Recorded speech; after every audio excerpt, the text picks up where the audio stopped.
Hello and welcome to Deft and Dorky. We're going to talk about Dungeons and Dragons. Going to talk about it. Let's talk about it. Let's talk about it. Conversation, Yeah, we're back. We're going to do communication. some more talking about Dungeons and Dragons in case you Yeah, were unaware about what we were doing here. welcome. We're here to um, talk to you and each other. but mostly each other. Dragon Ball Z. Today we are talking about party makeup. What? Is it important? What makes a good party makeup?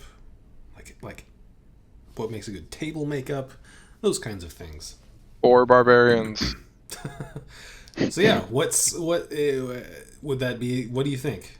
Do you think that you should vary and everyone should have a specific role? These roles, I guess, sort of came about from games like World of Warcraft, right? Where you have a tank, a healer, and three DPS, that kind of thing. I feel like bled over. I don't know. I didn't play D&D before those games came out, so I'm not certain as to if it was a thing like a heavy thing before that. Um, what do you think? Is it important to have those kinds of roles filled? Or like at least a diversity of roles. Yeah, Like I feel like the game, like these kind of games come with their like, okay, these people do this, those people do that. And that inherently brings in like a we shouldn't all do the same thing kind of thing, you know? yeah, I don't know that it's necessary. I think I mean, this game you can curate to whatever you want it to be, right? yeah. Um, so it's just like, all right, well, you guys formed a party of four fighters.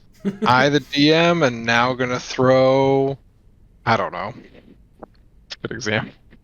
You actually, let's flip it. You formed a party of four wizards. Here's two beholders for you guys to figure out. Good luck.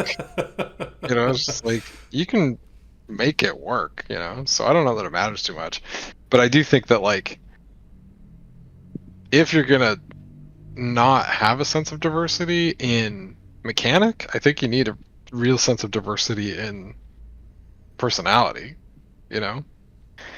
Like you've got to put together a composition of player characters with different and differing values, bonds, and flaws, or ideals, bonds, and flaws, or whatever. Ideally, yeah. I mean, I think that that's more interesting. What happens if you do have like a just a party of like four bards? Let's not even Murder do bards hobos. because they're well rounded. Let's do Yeah. four druids. Four druids. Awful. They all are from the same circle and they all have the same core values. Yeah, I mean, I guess that's doable. It's just that actually sounds kind of interesting. hope you don't have to pick Like, any locks and yeah, exactly. Like the DM would decide, like, I really don't want you guys going down that way, so the door's locked. Sucks. That does sound kind of interesting, though. Like a little clan kind of experience. But even within your clans and circles, there's like differences of people. You know, yeah, yeah. like So yeah, when you're making characters, do you how much do you want to talk to the other players beforehand? Not only about what class or what potential like combat role they're going to fill, but how yeah, much do you want to talk to other players about what kind of basically RP role they're going to fill? Because I feel like, of course, you have combat roles where you right. can do a lot of damage, you can control, you can support, you can heal, you can tank. There's all these different combat roles, but there's also RP roles, and not just like, oh well, I'm going to be the person who talks to everyone. I'm going to do the RPing for our group, so I'm going to roll a high charisma character. Yeah, But there's also like this sort of in group thing where you can have someone who's like the impulsive one, right? Who like pushes the buttons, and you can have the person who's the very sort of plan things out person. And Right. you can have the person that, all these different things. What do you think? Do you talk to other players about those kinds of things as well for a campaign? I, I mean, the two campaigns we've had, I've not, but I wish that I would have. I would want to do that in the next one. Like, I think that like part of session 0, like the next time I host a campaign, I want to do that. Like, I want to have like a session 0 and then like a session 0.5, where it's like all the things that most people think of a session 0 can go in 0.5. And a session 0 can truly be like a collaborative, like, all right, guys, what do you want to play? And I still think if you do that, like, I think a lot of reasons people don't is because, like, ooh, I get to write my backstory and it's secret. And only I know it. Yeah. And no one else gets to know it. But, like, two things with that. It's like, one, you can still do that. Like, I could just tell you, like, I'm thinking about playing, like, somebody with these themes of, like, distrusting the gods. Or, like, I want to look in themes of, like, family and redemption. Like, you can do that. Like, I want to play a character that's kind of, shisty a little bit around the edges. I want to play a goody two shoes, or like, you can still do those things, Mm-hmm. And if you want to like develop like a relationship with another player character as you develop your characters, like, that's cool if you can grow from that. But so, like, you don't have to share everything, and I honestly forgot what my second point was. And 2, I don't remember. I don't remember. Maybe it'll come back to you. I think that Yeah. as far as talking about it to other players and stuff, it's kind of I don't know. I don't know that I'm good enough at like planning out how my character is going to react, because that's also part of the fun, I guess, is that like because I haven't ever done that. I haven't ever talked to people beforehand about how they're like what sort of role they're going to fill RP wise. Mm-hmm.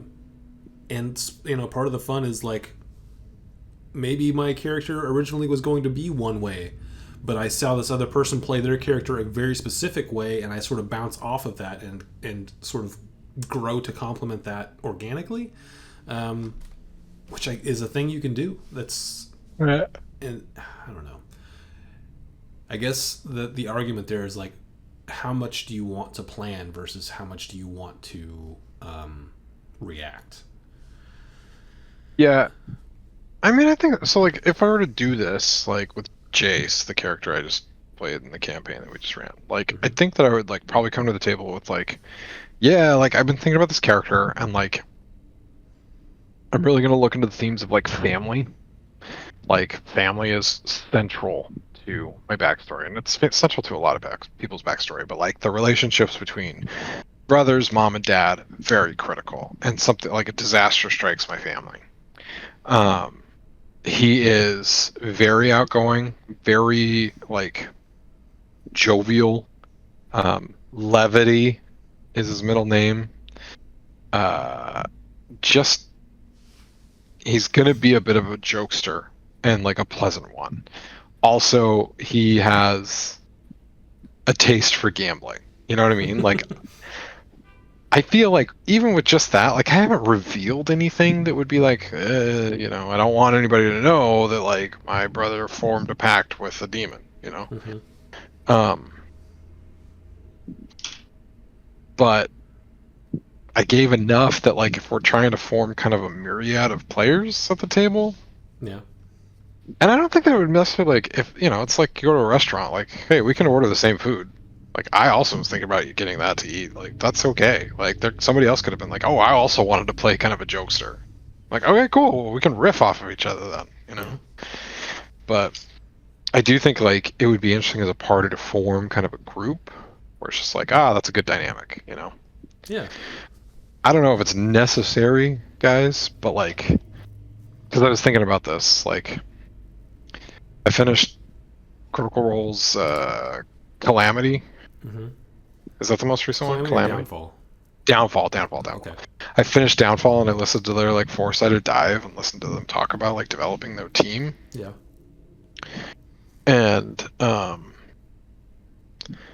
it was just one of those things that like like they're doing it for entertainment, and so they really have to flesh out their characters and relationships and things like that, because like there's so much nuance and subtext that they've got to establish. You're not going to pick up subtext if you haven't worked it out first. Yeah. And so it's a little bit different for them, right? Because they are an entertainment show. But like I found it fascinating that they came together and they like did a vision board for like what do we want to do, and like a mood board for each of their characters and the story that they were going to tell. Like I thought that was really cool, and I think it could add some extra flavor to the depth of it. And I don't know that they had all like shared like some of the deeper, like there's a part of it where like one of the player characters had developed something in the world that they were infiltrating and nobody else knew about it, and it was like classic. It was awesome, honestly. So I don't know, it'd be interesting to try that. Yeah. I think that it would be interesting. I just don't know. I mean, everyone would have to be on board, right? Is the thing, Right. and it takes a lot, because I do think that people tend to fall in where they're needed. So if you're trying to plan it out ahead of time, sometimes I feel like it might not work, but I don't know. It seems like something that should at least try. Are there any roles for party makeup that you think are more important to have?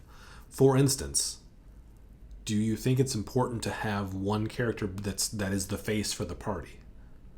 Like that this has a higher charisma stat, is proficient or expert in things like persuasion or deception, things like that. You know, it's funny, like I've got Critical Role in the brain. And it is funny, like I am a little bit disappointed like when a player like genuinely thinks like, oh, this would be a good question to ask, and they ask it, but their player character sucks at whatever thing it is. It's like, that's a good question. Roll insight, and it's just like Ashton. Or Ashton, like persuasion check. Exactly. It's like one of those things where it's like, oh, dude, like that sucks. So it's funny because like I would want to say yes, like yeah, have a face, have somebody that can heal, have somebody, but like I also don't want to like limit necessarily like Yeah, I like, don't know, like I know what you mean. Like you don't want to get everyone to be like, well, who's the best at this? Have them do it. You want it to come from the player / character that thinks of it. Not necessarily. You don't want them to min max every encounter. Totally. Like let's say that you have a table and like you have like one super quiet person. Like does that mean that they never get to play a charisma based class? You know what I mean? Yeah. Like that sucks. So I don't know, like I think there are some tropes that like, hey, this might help your party if you lean into it. Like have a healer in case someone goes down, and then you're not like, well, I'll just do a medicine check to stabilize them, but okay, it looks like you're out for 1d4 hours. Having a face, not a bad idea. Like, hey, you should go up and talk to him. Like having somebody that's good at perception. Like yeah, like balance your party. These are like genuinely good things, but also like, you know, we talk a lot about this podcast. Like we're not a min-max podcast. Yeah. We're an interesting podcast. That's what we are. We're so interesting, guys. So I don't know. Like I think that that's, you know, what's that word? Common logic, like the common, like what's that word? I can't think of it. Wisdom, something wisdom. I think I know. I want to say it's not the word that I'm thinking of. The word. It's there. I can't think of it either. But I know. Yeah, that's the. Congenital is the word that I can't get out of my head, and I just. That's the. By the way, that is a trait, a disease or a physical abnormality present at birth. Congenital malformation of the heart. That's not what we're. That's not the word you're looking for. Also, it is not as bad as it sounds. So. Yeah, I know what you're talking about. You know what I'm talking. God, No, I can't think of it either now. people that listen to this are probably like, "You idiot!" The Collective wisdom. oh god, what is it? The yeah, I know the. Oh man, it's in there, but it's not. It's gone. I know because it's the something something. This is so bad.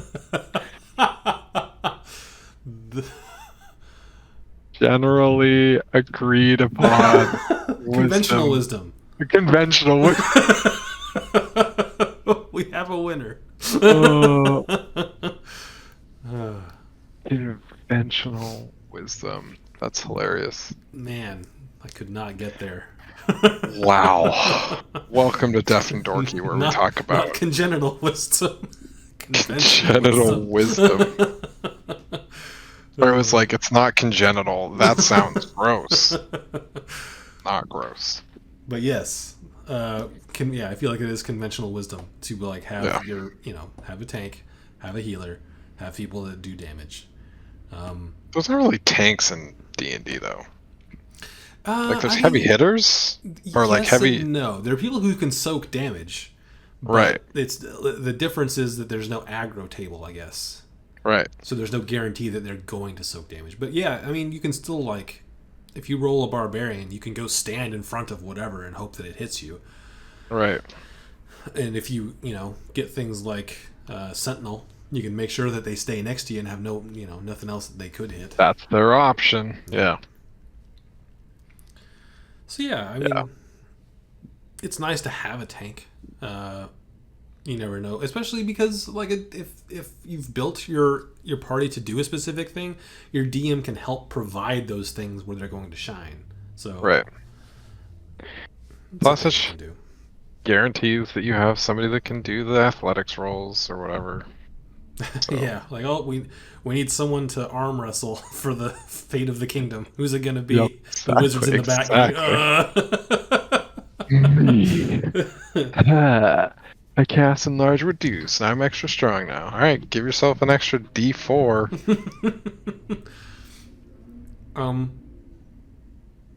So yeah, and going deeper into the sort of the roles, especially with the classes that Dungeons and Dragons has, and the sort of I guess stereotype that is put on the different classes, how much does that play into the role and the way that you fit into the party makeup? For instance, if you're a class like a rogue or like a warlock, does that automatically put you like not necessarily evil, but closer to the evil side of things as opposed to a paladin or say a cleric, which is generally going to put you on the good side of things? Does that inform the way you play? Well, it's funny. Like you used to have to have a lawful alignment, right, to play a paladin. I mean, I feel like that was a thing. That seems reasonable. Previous editions. Which is dumb, right? Like, hey, like, why do I have to be necessarily like? I don't know. Most people that swear oaths to things, I feel like, are not necessarily like always lawful. Well, yeah, I guess it depends on the interpretation, because I've seen lawful be interpreted as not necessarily following a like legal thing, but just a set of rules that they have for themselves. Right. So you could be like lawful could just mean that your own code of ethics is important to you. You follow it, as opposed to chaotic, where you would not. Like every situation is completely different, and there's nothing to fall back on. You just feel it out as you go. Feel it out. Which, I don't know, you play a paladin like that if you wanted to. I mean, we're getting into alignments now, and I don't feel like alignments really play as big of a role maybe as they once did. But they're cool. Yeah, I think that they're... I think that they are a good starting point, and I think that they are... like they come up so infrequently, right? Because there's only a certain, like a specific set of things actually interacts with alignments, and it's like a few items and maybe some different planes of existence. Yeah. And like, if you're not ready to deal with that, like it. So let's say you roll a character and you plan to play them as good. You go to a plane where you get like this, some use the optional rules, and you stay on the plane too long, and your alignment becomes evil. Like, Wait, is that an optional rule? yeah, there are some planes where if you stay and fail a con save or whatever, your alignment changes. Is that then? Do you play it that way? Like, how do you interpret that? I guess. Yeah, I would. I've been stuck in hell so long. Like, do you know that you're changing? Is it just a thing that, like, when you were forced on impulse, you take the evil option? Do you try to work against it for yourself? Like, oh, I know that this is wrong, but I can't help it. Like, I don't know how to play that. It's an interesting question, I guess. You play that like every other teenager confronted with sexuality for the first time. I know this is wrong, but I don't. Oh man. Yeah, I don't know. I think that's kind of cool. I do think it's like, okay, how do you rationalize that kind of mechanic, Like Yeah. feel the influence of the world seeping into your very being, warping your perception of reality forever. I don't know. That's And is that birds of a like? feather, man. I think that could be a really cool thing to have happen, but maybe I could see it being very abrupt and difficult to react to if it's like right at the beginning of a session when you're told this, like, oh, you're evil now, Yeah. by the way. By the What? way, Okay. hate everyone. Um, yeah, I mean, like, especially it depends on the group of people you're playing with. Because, like, I think some people hear the alignment stuff and they just kind of run with it. It's like, I'm chaotic. That means I'm going to hit you now. I'm gonna stick a stick through the spokes of your bicycle tire. Hoo hoo hoo hoo. I'm chaotic. There's nothing you can do about it. That's what my character would do. That's what my character would do. Yeah. So I don't know, like thinking about party makeup with this kind of stuff, like that is one thing I probably would say is that, like, when you think about like evil characters or evil alignments, like you've got to be able to play a character that's going to move along with the general like direction of the group, right? Mm-hmm. Like if your objectives are at odds with the group, like you probably aren't gonna like find a way to like just ignore it, and you'd probably find a way to continue to play together, Yeah, that's very interesting point is people who want to play evil characters. I feel like you have to have a lot of experience to do that, and a good understanding of how it's going to work out. Because if your definition of, oh, well, I'm an evil character, I'm just going to at every possible point impede the progress of the party because I'm evil, Right. that's going to get nowhere, because they're just gonna, Real the party's just annoying. going to be like, you know what? Let's kill this guy. Kill this guy. Exactly. The answer to all the problems: just kill this guy. That's always the answer. When you're playing D&D, it often is. D&D. It's like real life is not D&D. And it's kind of funny. Like I just thought about like Baldur's Gate 3. You know how they dealt with that? You just never see him. Like, oh, is Asterion in your party? Did you recruit Minthara? Like, well, if you recruited, they've changed that now, I suppose. It's like, but you want to play a good playthrough? How do you reconcile that? Oh, just stick them in camp and like never see them, and it's fine. So I feel like you could play an evil character, but there's a couple. It's almost more limiting because there's a few ways that you kind of have to do it to make it work. Yeah, like how does that evil manifest, right? Yeah, like are you an interesting way to play it? I think would be to like it may not have to be the big bad evil guy, but a villain somewhere in the campaign. That character is working for them, right? And Sure. so they're not trying to impede the party. They're just trying to gather information Right. to feed to whoever.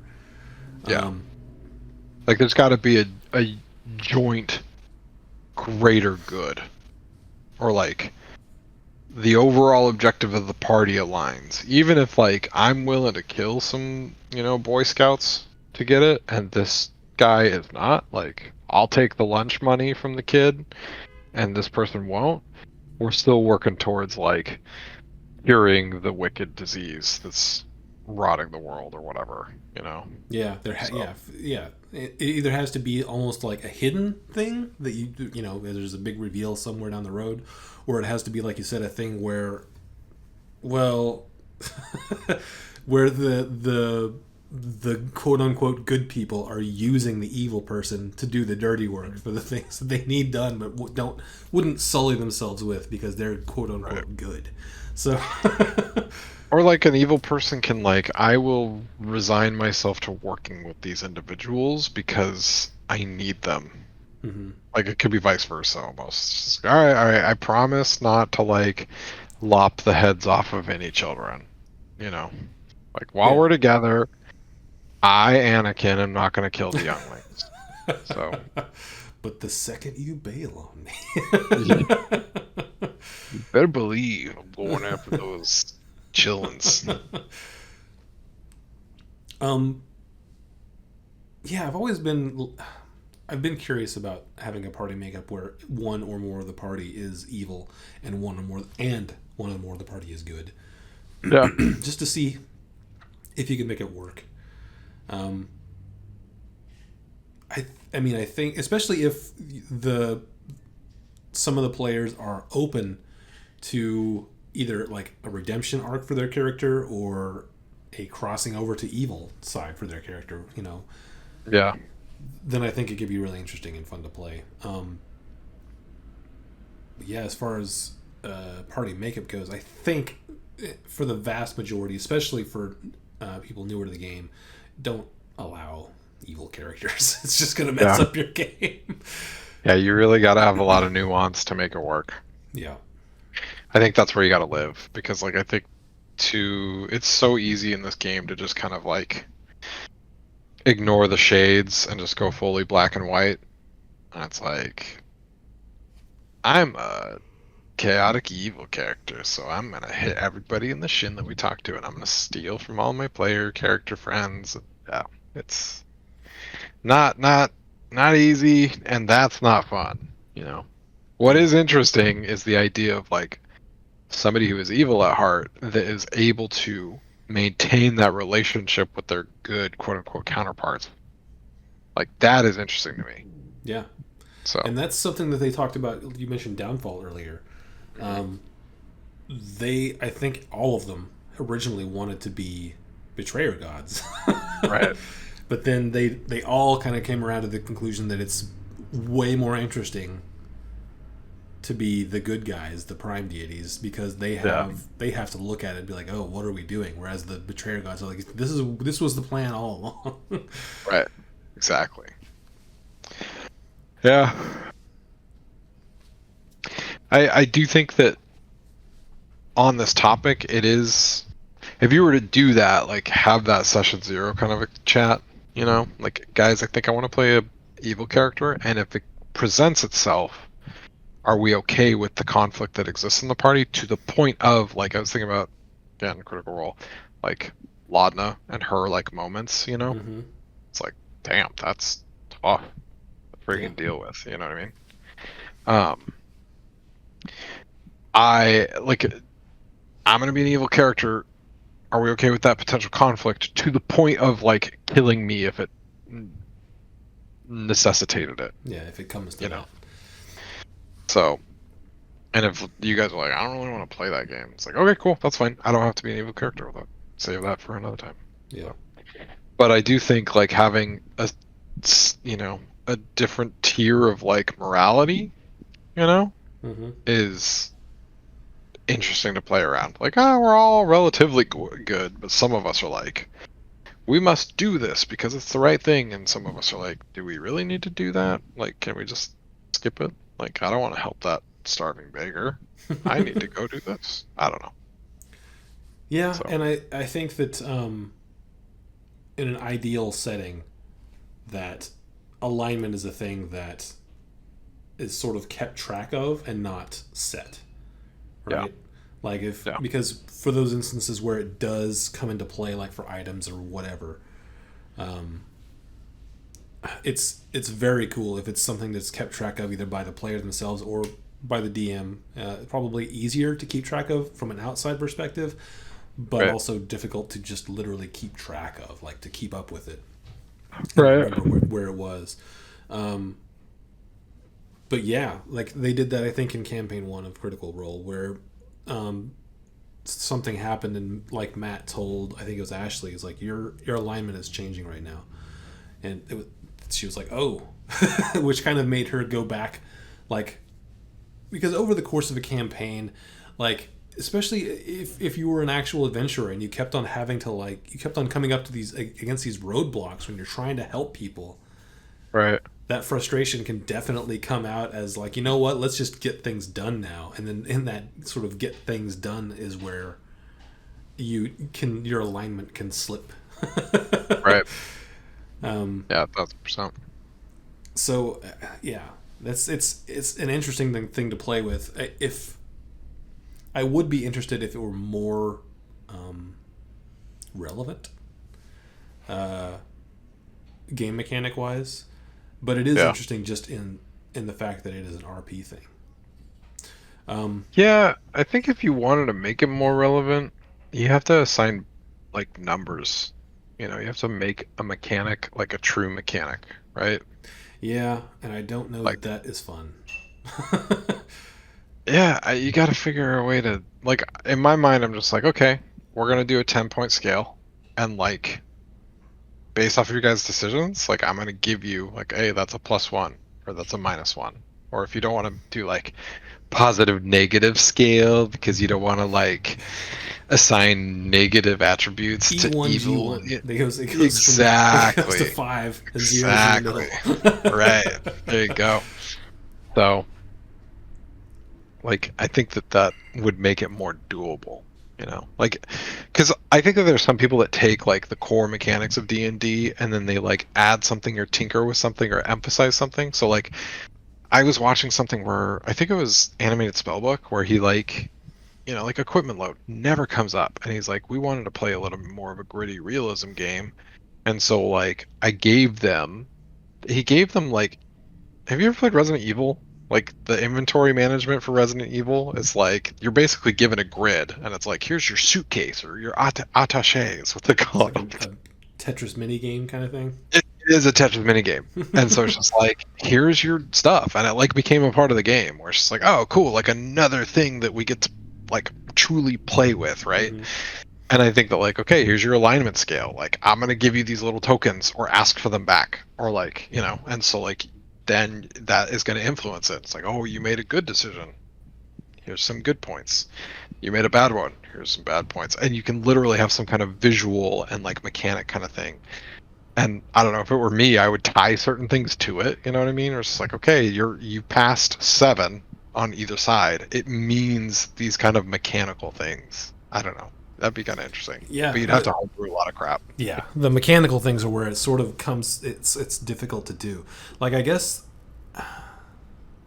if you got if everyone started out like you know close to zero, but on either side, and if the Hmm. scale went high enough Yeah. in either direction, once you pass a certain threshold, like you could be contacted by deities, you know, Yeah. of that That'd of, be cool.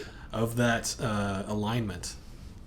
And you could have like minor bonuses too, like good or bad, like +1 to persuasion or deception Or you know what I mean, Mhm. and you can make it class based too. Like, okay, like this is involving a lot of prep and Yeah. stuff, but it sounds kind of cool to me. I don't know. Like, all right, I've got this campaign, I've got these 3 players, and one of them is going to be a rogue. Okay, so if he trends towards the bad side, like what I can do is like, hey, like you learn these kind of specific like things. Like, I mean, even borrowing from some of the new 2024 rules, it's like, all right, like you're gonna automatically get this like martial thing for free on the bad side because like only people who fight dirty do pocket sand. You know what I mean? Like You get force lightning. exactly. Like it is like what was that game? Was it KOTOR? Knights of the Old Republic? I don't know. I know that it was first sort of Oh, put into Bi- mechanics by that, but yeah, BioWare. I think it was Knights of the Old Republic. It was so good. Like only evil characters can get force lightning and mhm. only good ones can get like heal or whatever. Yeah. Oh man. So like if you're a cleric and you trend good, like hey, you're gonna get an extra D whatever on your healing spells based on this. Or like if you're an evil cleric, it's like hey, your evil spells, not evil spells, but like You're you harming do like spells. Yeah. yeah, you do. I don't know. I'm kind of super into this. I'd have to give it some real thought, but oh man, this sounds better for an in-person game. But oh, anyway, Yeah, I mean, you can this make it work for whatever, but yeah, it becomes like how front and center do you want that mechanic to be, right? Because right that's at a certain point, like bringing it back to like composition, like it would be interesting. Like, hey, if you are full 10 on this side, you somehow, I don't know, cannot interact with people that are full 10 on the other side. Like, you just can't stand each other's presence, which yeah, is dumb. yeah, Like, I don't know, that would have to be really workshopped, but like, yeah. That's what I was thinking. Is like it, if even no matter where you are on the thing, like meeting a new person, they don't know. right, right, So it's difficult to have a mechanical thing for that. right. Especially because like you're not gonna. That's not the first thing you say to someone. It's like I'm 10 evil. Nice to Right. meet you. Yeah, exactly. But just like, I don't know, man, there'd be something. Anyway, we went from party comp to like To morality. alignment, yeah. That's fine. So, It was an interesting you, tangent, and I'm down to talk about yeah, it. exactly. I do want to get back to a question that you asked as a part of this topic Okay. brainstorming thing that I thought was kind of interesting. It's like we talked a lot about like player character makeups and stuff like that, but you Mhm. asked about like table makeup, Yeah, which I think is a really hard question to answer. it's a very hard question to answer because everyone can. I don't want to be the guy like, oh, you can't play. We've already got someone that's similar to you in personality. Yeah. But Or also like I'm hurting for people. Like yeah, sure, anybody could play. yeah, Like not all of us could choose that, right? yeah. Um, but yeah, as far as like party makeup, you obviously don't. You don't want the person who's going to like play everyone else's character for them. Or maybe you do. Maybe that's exactly what you want because everyone else is there just to hang out. Yeah. They don't understand the mechanics or care to learn them. Maybe that's exactly what you want in your party Yeah. makeup is one person that can play everyone else's characters. Yeah, I mean that's I did want to touch on that a little bit, but like mostly I guess that's just a talk to your table trademark. Yeah. Trademark.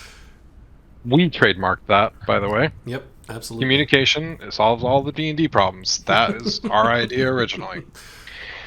I do think that it is important to understand the dynamic of your table. Like I've only been playing D&D for a very short time. And in that time, I have ran with 3 very unique tables. Like this one, right? Mm-hmm. Where we play online. There's 6 of us plus you. Yep. Is that right? Yep. And so there's almost like this weird, like, I think it comes with playing online, but sometimes there's a barrier to communication there. Mm-hmm. And there's a little bit of a diffusion of responsibility. And so, like, I am by far the most boisterous person on it. Mm-hmm. It is we have a couple of not talkers. Um, and then I play with my wife and two brothers. That's a very different table. And then I like tried to bring in some friends here locally in person, and we were playing a very different table.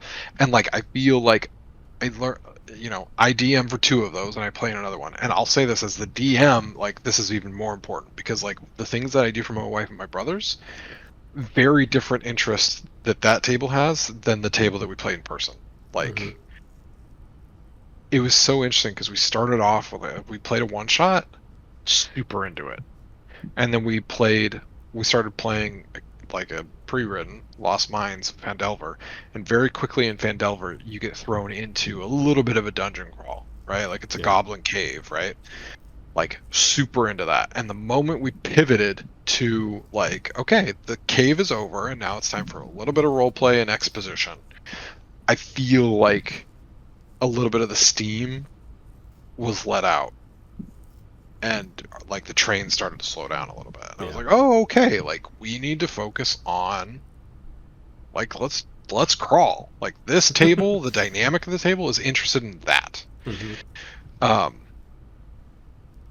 it was just, whereas like the one I have is a little bit more interested in that story focus. Like there's a little bit less care about the rules, and like the mechanics or like playing the game. Yeah. Um, the other thing about this in-person one that I played, like the four of us as friends, like we just freaking talk. Like I remember like in the most recent session we had, like I wish I would have just been like, okay, I'm gonna have to be the taskmaster and keep us on task, because like we just kept going off on tangents, and it would be like 30 minutes later and it's like, oh yeah, we're playing a game. It's like, guys, shut up. So That's the old, it's about this time. yeah, exactly. Exactly. And it's not even like game RP kind of thing. It's like, oh yeah, this weird thing happened at work the other day. It's like, okay, that's not what we're doing right now. Get out of my fantasy world. Yeah, exactly. Like, know your table, because you gotta like, if you're gonna play a game like D&D, you gotta appeal to your table, Mm-hmm. So. Yeah, And I if was. Go ahead. I was gonna say, if you've got a variety of players too, like you gotta throw in a splash of their favorite flavor from time to time, Yeah. So. Yeah, that is something that I find a little more difficult. Mhm. Just because I have all these things that have built into the game that I run, and then whenever they get sort of derailed by something that's completely not what's happening in that session, I'm just like, okay, we're doing this now, which is fine. Yeah. I'm just not great at switching gears like that. Well, and I mean, like, I do think that there's a balance. Like, I don't want to give over everything that I like about this game just because, like, this is the style of game that my players like to play. It's like, that's a mismatch, and you probably shouldn't do it. But, like, we did, like, friggin' Fleet Master Boat Business Tycoon for an episode. You know what I mean? And, like, I've never seen one of our players come alive more than that episode. So, yeah. A little dash of that, but when we did handball, like, hard checkout. So I really enjoyed the handball. I thought that was fun. yeah, exactly. Like that's your thing. I have fun. Good time for me. So, but I don't Yeah. know. But yeah, I think to get back on the original topic of party makeup, I think that it's as far as your table makeup, that is, I don't think that there's a formula for it. Is what I'm trying to say. Right. I think that it's very your mileage may vary kind of thing. Different tables are going to work differently, and while I think that it's good to like, I think that there might be like an ideal table makeup. I do definitely enjoy the idea of having a table where there's a lot of diversity because they will see things differently than how I wrote them and interact with them slightly differently than how I expect, which I think is Sure. interesting. Yeah. So that is a thing, but that's, you get the people that you can get. Is how it ends up usually Exactly. working. So not a whole lot to really go on there. As far as party makeup in like classes and stuff, I believe that there are most parties will try to come up with some kind of makeup where they don't sort of step on each other's toes, um, which is good because that helps. It helps to define the sort of spotlight moments for every character. Yeah. Because if everyone's good at the same thing, it's difficult to give every player a moment. That is a really good point. But I mean, it's still doable, especially if your table is experienced at moving around each other. Right. But yeah, I definitely think that if the the more things that the more different things people are good at, the easier it's going to be on your DM to let them have their moments. Yeah. I agree with that 1,000%. So I agree yeah. with that very strongly. But at the same time, like I don't want that to be like we were talking about earlier. I don't want that to be like, oh, this thing is coming up. Everyone take a step back because that's for this person. I'm like, no, I don't want that. I want Right. everyone if it's something that your character is or even you as a player is interested in doing. I don't want to be like, no, you can't because this player is better at it. Right. Exactly. Or this character is better at it. But I do think that, if you've got a table with like, okay, this is our quiet person, and like they wanted to play, I don't know, a rogue, and then someone else wants to play another agility-based class or dexterity-based class. This is a bad example. Let's say your quiet person wants to play a cleric, and then you've got a druid that's really boisterous. You've got a Brian that wants to play a druid. It's like, okay, make a perception check, and the druid's like, I got this. And it's like, well, oh. Sad quiet person is sad because it's all they wanted to do. yeah, exactly. It's like I rolled a perception, I got a 24, but Brian got a 25, so Yeah. So Yeah, so that's sort of the drawback. Especially the less experienced your players are, I think it's probably more important to be better at different things for that reason. yes, agreed. But I think that if everyone's sort of has an idea of when to speak and when to not, then it's not Right. going to be an issue. Yeah. Anything else? Anything else you wanted to say about party makeup? I, whatever enables your group to have a good time. That goes at the end of every episode. It's all about fun, man. We're here to play games, Yep. If the game's not fun, then why are you playing it? Stop playing D&D if you don't like it. That's what we're trying to say. Get out of our hobby. It was better back when I was born. Is that where we're going with this? Gatekeeping, baby. Close the gate. Ow. Close the gate. Keep those noobs out. No. If you are in a position to have the flexibility to be choosy about your table, like take advantage of that. I heard this the other day. I think it was Pointy Hat on YouTube that I heard this from. It's like, not all of your real friends, not all of your real life friends are D&D friends, and not all your D&D friends are real life friends. Like, that's pretty cool.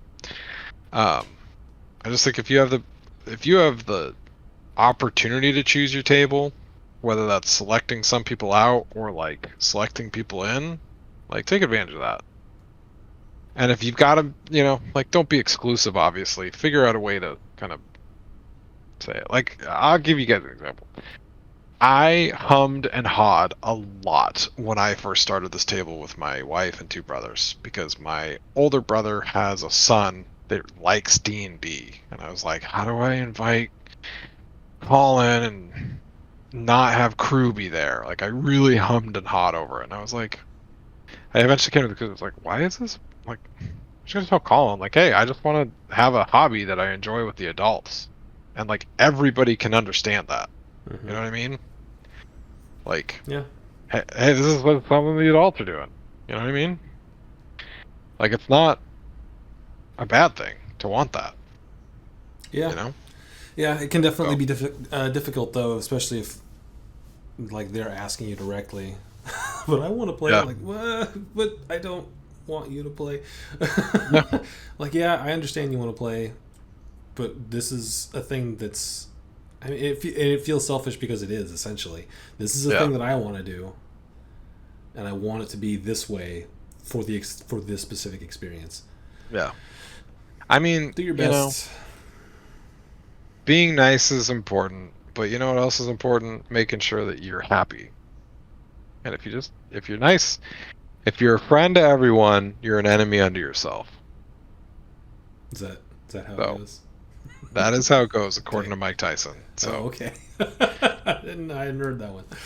Yeah, I still love that thing. I don't know, like if you're nice to everybody, like I just think that people that are truly nice are gonna make themselves unhappy from time to time because it means like, well, now we gotta play with this person who's abusive. Like nice people allow abusive people into their tables. It's like, well, it's not nice for me to kick them out. Yeah, I mean that's true, and yeah, niceness doesn't can mean that also it's not hard. be intertwined with and confused with conflict avoidant. Yeah, So, exactly. That's how it is, I guess. Be kind. Rewind. Yep, always rewind. It's nothing more infuriating when I get home from Blockbuster and I gotta plug in a movie and the credits are rolling. That's the worst. Anyone? No? No one knows what I'm talking about? Cool. all of our young viewers are like, what is this Blockbuster? Back Minecraft? in my day, movies came on tapes. And they would only run one way, and then when you wanted to watch a part again, you had to actually rewind the tape because they were wound. And some people wouldn't rewind the movies back to the beginning when they returned them, and so when you went to put them in the VCR play them, they would start at the credits, and it was infuriating. Sir, this is a Wendy's. Oh, I'm sorry. Chicky nuggies, please. And what's worse is when they got halfway through the movie and they just turned it back. It's like, freak, I just saw Luke Skywalker's hand get cut off. Now I know that's coming. Dang it. Ah! Anyway. Right. There you go. Party makeup and a little bit of alignment spice. And a lesson on VHS. Oh, man. Hey, grandfather, what did VHS stand for? I don't actually know VHS stand for. I don't know what that means. All these boomers that are listening to us right now are like, you idiots, VHS stands for... It stands for... What does it say? Because it was VHS versus Betamax was the big thing. What does And VHS fun fact, VHS mainly won out because of the porn industry. Hey! There you go, everyone. Video home system. There you go. Well, at least you learned one thing, everybody. I'm sorry that was the thing you learned, but you did learn it. Oh, man alive. All right. Well, all right. We'll see you next time. Thanks for watching. Thanks for chatting with me. Bye. Bye. Au revoir.